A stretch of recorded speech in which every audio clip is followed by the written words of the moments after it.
मग शेवटी फक्त भक्ती करा म्हणजे तुमचा मार्ग मोकळा. मी गावातील मुली बोलवून घेते.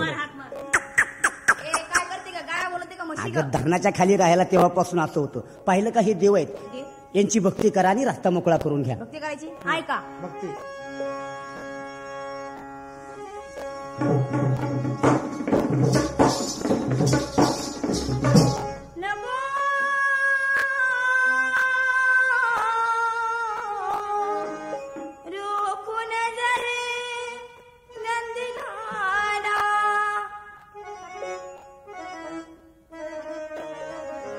नको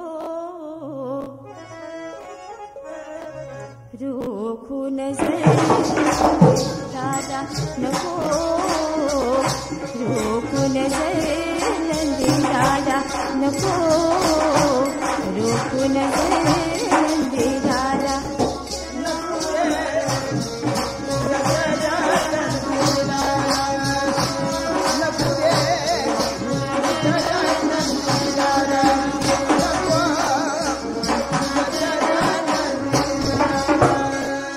घरी जाती किती वेळ झाला, घरी जाती किती वेळ झाला, नको रोखून नंदी दादा, नको रोखून नंदी दादा, नको रोखून नंदी दादा.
नको रोखून